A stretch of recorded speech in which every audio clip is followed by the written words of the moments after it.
오늘의 말씀 사무엘상 24장 16절에서 25장 1절 말씀입니다.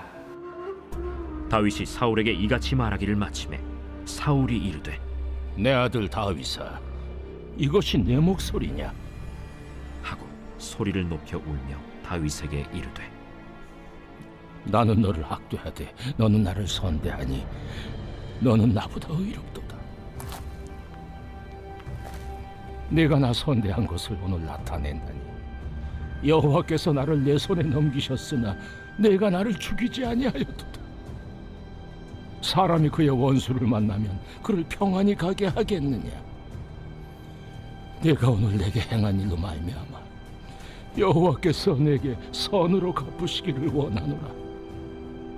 보라, 나는 내가 반드시 왕이 될 것을 알고 이스라엘 나라가 내 손에 견고히 설 것을 아노니 그런즉 너는 내 후손을 끊지 아니하며 내 아버지의 집에서 내 이름을 멸하지 아니할 것을 이제 여호와의 이름으로 내게 맹세하라. 하니라. 다윗이 사울에게 맹세하매 사울은 집으로 돌아가고 다윗과 그의 사람들은 요새로 올라가니라. 사무엘이 죽음에 온 이스라엘 무리가 모여 그를 두고 슬피 울며 라마 그의 집에서 그를 장사한지라. 다윗이 일어나 바란 광야로 내려가니라. 사울 스스로 생각해 보아도 다윗 하나를 죽이기 위하여 지금까지 자신이 행한 일들이 있는데도 불구하고 다윗이 자신의 생명을 살려준 이 일은 정말 대단한 것이었습니다.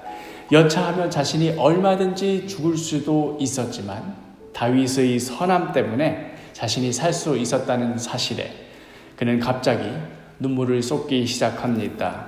오늘 본문 16절에 다윗이 사울에게 이같이 말하기를 마침에 사울이 이르되 내 아들 다윗아, 이것이 내 목소리냐 하고 소리를 높여 울며, 그리고는 아무리 악한 사울이라 하더라도 이와 같이 고백하지요.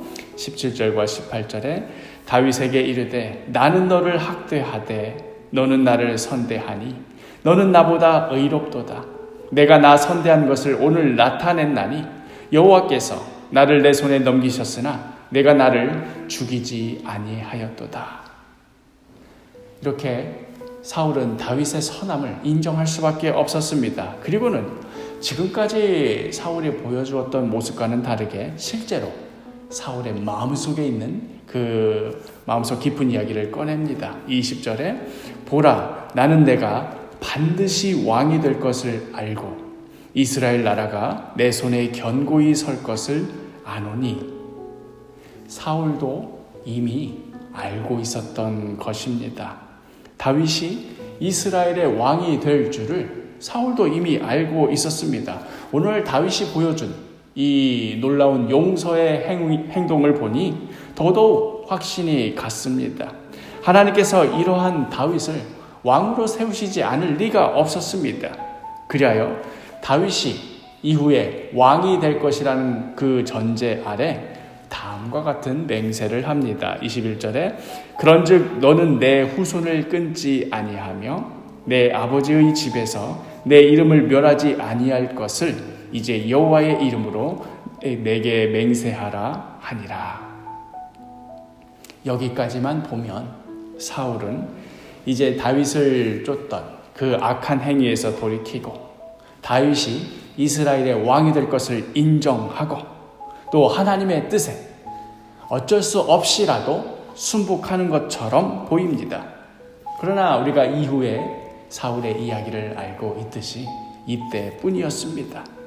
돌이키는 것처럼 보였을 뿐 사울은 이 순간을 넘기고 나자 또 다시 다윗을 잡아 죽이려고 안간힘을 다하였습니다. 이미 그 자신이 다윗에 대해서 인정하였고 또 하나님의 뜻이 어디에 있는지 이미 알고 있었고 또 이 일로 인하여 둘 사이에 맹세까지 했음에도 불구하고 왜 사울은 여전히 그 모습에서 돌이키지 못하는가? 이것이 바로 우리들이 함께 2주 전에 또 1주 전에 2주에 걸쳐서 주일날 말씀을 나누었던 주제, 인간의 최선과 하나님의 최선, 이 둘의 결정적인 차이에서 비롯된 것입니다. 인간의 최선이라는 것이 자신이 판단하고 자신이 결정하고 자신이 행동하는 것이 전부인 그 인생의 최선, 그 인생의 최대치 결과물이라는 것이 결국 이 정도밖에 되지를 못하는 겁니다. 사울의 인생이 이를 대표적으로 잘 보여주고 있는 것이지요.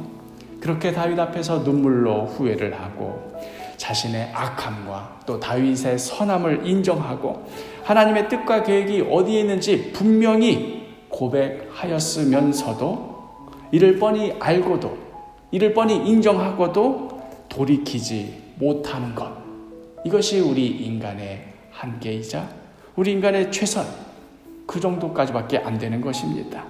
율법 아래에 가두어져 있는 우리 사람으로서는 결코 이 벽을 넘지를 못하는 것입니다. 그에 비하면 다윗은 어떠합니까?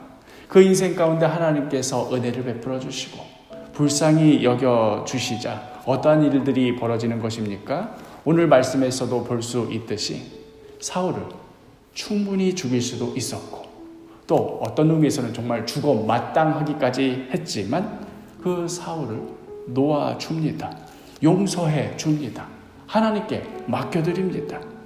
예수님께서 십자가에서 못 박히실 때에 그때 하셨던 말씀, 주여 저들의 죄를 용서하여 주옵소서.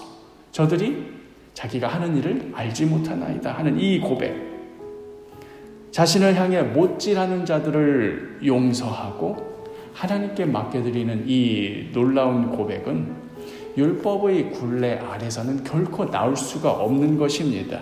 율법을 초월하는 인간의 최선을 넘어서는 하나님의 행위, 하나님의 은혜, 바로 이것이 하는 최선이 바로 이러한 사랑과 용서인 것입니다. 이 모습이 예수님에게서도 나왔고 또한 오늘 말씀의 다윗에게서도 나왔던 것입니다. 이것이 바로 인간의 최선이 결코 다다를 수가 없는 하나님의 최선인 것입니다. 사랑하는 사도교회 식구 여러분, 우리 안에는 어떠한 소망도 기대치도 없습니다. 우리의 최선이라고 해봤자 그 최대치가 사울이 보여주는 모습밖에 되지를 않습니다. 그러니 우리의 소망은 오직 주님께만 있을 뿐입니다. 우리에게 주어주시는 그 은혜로 말미암아 우리가 하나님의 형상으로 날마다 빚어져 갑니다. 도무지 우리 입에서 나올 수 없는 고백들이 나오고 용서가 나오고 도무지 우리의 행동으로는 나올 수 없는 선함이 나오고 사랑이 나오는 것입니다. 그러니 오늘 하루도 우리를 하나님의 최선으로 하나님의 열심으로 빚어가고 계시는 주님 바라보며 주님만 소망하며 살아가는 복되고 귀한 하루가 되시기를 간절히 축복합니다.